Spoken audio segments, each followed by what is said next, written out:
The thrilling story begins by introducing a husband and wife named Michael and Maria, who are currently in India enjoying their vacation. As they travel, they find great joy relaxing by the beach. Both decide that they like this city so much that they plan to obtain citizenship and settle there permanently. While walking ahead, a little child's ball rolls toward them. Michael picks it up to return it, but suddenly, the eyes of a young girl nearby turn black, and she screams loudly at Maria. This is when we realize that Maria is having a terrifying nightmare. She is so shaken by it that she begins hitting her husband, Michael, accusing him of being able to sleep peacefully while they are in such a difficult situation. Michael understands that Maria is experiencing a severe episode, so he immediately holds her to comfort her, assuring her that everything will be fine soon. We learn that it has been 5 years since they started living in India. Michael and Maria now have a lovely young daughter named Lucy, and their household includes a maid named Sin, who takes care of the housework. One evening, Michael returns home exhausted from work, and Sin informs him that Maria isn't feeling well and has taken some medicine for her headache to rest. Michael goes to check on their daughter Lucy, who is asleep in her room, which makes him feel comforted. He then goes to Maria's room, where the TV is unexpectedly on, displaying an image of their family alongside a boy. This reveals a heartbreaking fact: Michael and Maria once had a son named Oliver, who tragically passed away. Oliver's death deeply affected Maria, leaving her in immense guilt and worsening her mental state. Seeing this, Michael breaks down in tears, as Oliver was a very beloved part of their family. When Michael approaches Maria to embrace her, he notices that she has consumed an entire bottle of sleeping pills. Panicking, he immediately rushes her to the hospital for urgent treatment. Medical professionals begin working on her care as quickly as possible. Because consuming so many sleeping pills could have been fatal, Maria gradually regains consciousness and begins recalling the traumatic incident that happened years ago. It turns out that Maria was driving a car when they met with an accident, and the car plunged into water. Inside the car were her 2 children, Oliver and Lucy. Maria quickly managed to pull both children out, but Oliver's leg got stuck. Despite her desperate attempts, she couldn't free her son. Forced by circumstances, Maria apologized to Oliver and saved her younger daughter, Lucy, by bringing her to safety.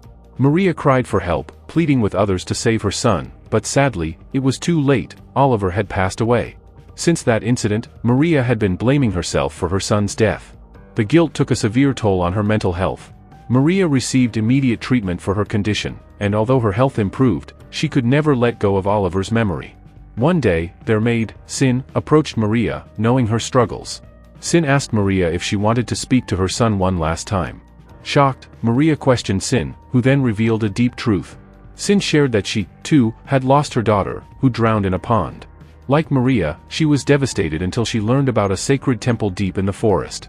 Sin explained that the temple was a mystical place where the lines between life and death blurred, allowing people to communicate with the deceased. Initially, Maria found it hard to believe Sin's words, but the idea lingered in her mind. Later, when Michael arrived, Sin left the room. Maria remained in the hospital for several days, and upon her discharge, she approached Sin again to discuss the matter. After Maria pleaded with her, Sin shared the rituals required for the process.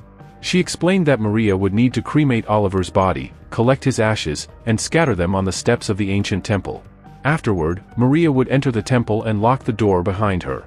Sin explained that Oliver's spirit would come to speak with Maria at night, but she issued a grave warning: the temple was known as the Temple of Death. Maria could communicate with her son one final time, but under no circumstances should she open the door, otherwise, everything would go horribly wrong. Feeling reassured that she would get a chance to talk to her son, Maria proceeded with the rituals with Sin's help. She retrieved Oliver's body and, with the assistance of a few servants, cremated it. During the cremation, a group of elderly individuals appeared, looking eerily menacing. Sin warned Maria that these people were adept at communicating with spirits and the otherworldly realm, advising her never to underestimate them. With Oliver's ashes in hand, Maria embarked on her journey to the ancient temple located in a desolate forest. As she ventured deeper, she noticed the vegetation thinning out, replaced by a barren landscape. In the midst of this desolation stood the temple Sin had described. Following Sin's instructions, Maria scattered Oliver's ashes on the temple's steps and entered the temple, closing the door behind her.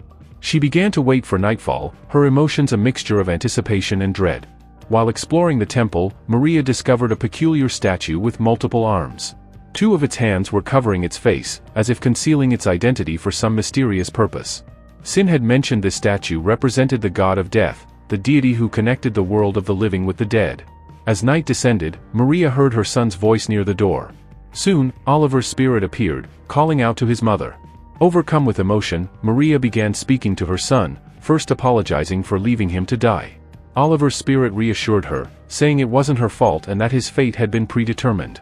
Maria, overwhelmed, expressed her desire to hug him. Oliver's spirit responded that for this to happen, she would need to open the door.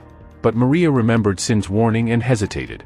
Maria, remembering Sin's warning, firmly told Oliver's spirit that she couldn't open the door. Disappointed, Oliver's spirit replied that if she wouldn't let him in, he would leave. Slowly, his presence faded. However, after a few moments of turmoil, Maria, unable to contain her emotions, opened the door. To her surprise, no one was there. She stepped outside cautiously, but as she advanced a little further, the same eerie old man who had been present during the cremation appeared behind her.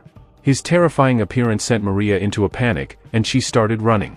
Meanwhile, inside the temple, the statue of the death deity began to move, its arms shifting, and its form coming to life in a horrifying manner. This marked the beginning of something far worse. The scene shifted to Lucy, sitting in her room and playing. Suddenly, she heard strange noises coming from the upstairs room. When she went to investigate, she found a toy sitting at the top of the stairs. It was none other than Oliver's toy, the same one Maria had retrieved from his grave. Lucy picked it up and kept it with her. A short while later, Maria returned home after completing the rituals. Michael was delighted to see her, and she reunited with Lucy. Maria felt at peace, as her meeting with Oliver's spirit had finally resolved her guilt. She now believed that she wasn't responsible for her son's death. However, she had no idea that the real danger was only beginning. As Maria was busy with her household chores, she heard noises coming from Oliver's old room. Rushing to check, she found Lucy inside, talking to someone. When Maria asked who she was talking to, Lucy innocently replied, "Oliver is back, and he wants to play with us." Maria, assuming it was a joke, scolded Lucy and sent her downstairs. However, as Maria was about to leave the room, a toy box fell to the ground. On the floor, the scattered letters spelled out Oliver. Realizing the possibility of Oliver's presence, Maria's initial fear transformed into happiness. Unlike others who might have been terrified, Maria felt overjoyed that her son might truly have returned to her. But the joy she felt blinded her to the ominous reality lurking in the shadows. Maria was initially filled with joy at the possibility of Oliver's presence in their home. However, as strange events began to unfold, her feelings shifted to unease. One evening, Maria saw Lucy playing the piano. When she went to check on her, she noticed Oliver's toy sitting on the piano's top. This made her nervous, and she told Lucy to step away from the piano. Suddenly, the piano began playing on its own, confirming that Oliver's spirit was indeed there and trying to communicate. Oliver's spirit moved a chair forward and knocked one of his favorite books to the floor. Maria recognized the book instantly. It was the same one she used to read to Oliver when he was alive. Understanding her son's intent, Maria picked up the book and began reading to him aloud, just as she had done in the past. Meanwhile, Sin, the house caretaker, noticed that all the plants in the house had wilted. This was considered a bad omen. Shortly after, a man summoned Sin to show her that all the fish in a nearby pond had mysteriously died. Even the birds Lucy had been keeping in the house were found dead. Sin realized these were signs of a malevolent spirit's presence. She suspected that Maria had failed to complete the temple ritual properly and had broken the critical rule of not opening the door, which allowed Oliver's spirit to return and linger in the world of the living. Though Oliver's spirit hadn't harmed anyone yet, Sin feared it was only a matter of time before something worse happened. Alarmed by the dead birds, Maria decided to take them to a nearby stream to give their souls peace. While there, an elderly priest approached her, performing a ritual by applying a mark on her forehead. This act startled Maria, and she hurried back home with Lucy. That night, as heavy rain poured and lightning cracked outside, Lucy stayed up watching TV. In a flash of lightning, a shadow appeared outside the window. It was Oliver's ghost. He seemed to be trying to frighten Lucy. In another part of the house, Maria was giving Lucy a bath when she noticed bite marks on Lucy's shoulder. Shocked, Maria asked Lucy about it, and Lucy replied, "Oliver is very bad." The once welcomed presence of Oliver's spirit now seemed more sinister, leaving Maria torn between her love for her son and the growing fear that his spirit might bring harm to her family. Maria became extremely angry upon hearing that Oliver's spirit had tried to harm Lucy. She stormed into Oliver's room and demanded, "Promise me that you won't harm your younger sister, Lucy." Suddenly, a book fell open, and a specific page seemed to catch her attention as if Oliver's spirit wanted her to read it aloud. However, Maria decided to blackmail Oliver's spirit by saying, "I'll read the story only if you promise." The lights in the room flickered back on, indicating that Oliver was agreeing to her terms. True to her word, Maria began reading the story aloud to Oliver's spirit. As she did, she noticed the rain pouring heavily outside, providing a momentary sense of calm. But her peace was shattered when she saw the same old man, a priest, standing outside, staring intently at her. Furious, Maria shouted that she would call the authorities. Instead of responding, the old man gestured behind her. When Maria turned around, she was horrified to see a terrifying woman, the goddess of death, standing there. This being had crossed into the living world for a specific purpose. Maria was so frightened that she ran straight to her maid, Sin, for help. Sin asked Maria, "Did you open the door of that temple?" The temple had been sealed for years and was only meant to be opened under specific conditions. Maria's actions had unleashed the doorway to the world of the dead, allowing several spirits to escape.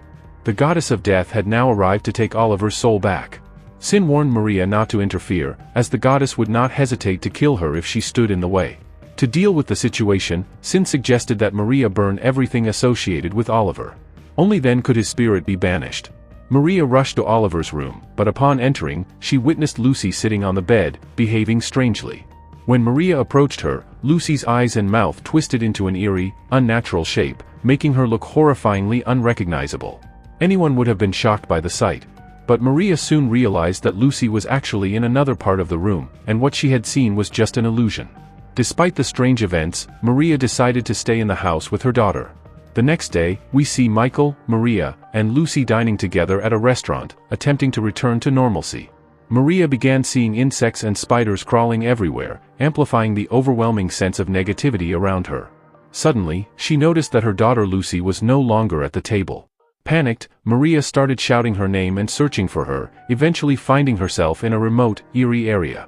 The locals watched her with confusion, wondering why she was shouting so frantically. As she moved further, she encountered the terrifying goddess of death, whose face was obscured by hands. Maria realized it was the same statue from the temple. Overwhelmed with fear, Maria turned to flee, but fortunately, she found Michael and Lucy nearby. Michael, understanding Maria's distressed state, offered her his support.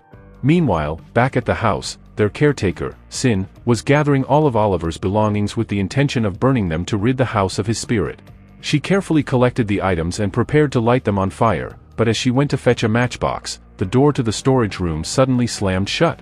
It was Oliver's spirit, now targeting Sin. Determined to banish the spirit, Sin managed to light the items on fire. However, as the flames consumed Oliver's possessions, a strange and haunting event unfolded. From the pond near the house, a young girl emerged, calling out to Sin. It was her daughter, who had drowned years ago in that very pond. Hearing her daughter's voice, Sin couldn't resist and rushed toward her. At that moment, the scene abruptly cut to black. Michael, Maria, and Lucy returned home from their meal to find all of Oliver's belongings discarded outside the house. Confused, Michael and Maria wondered who could have done this.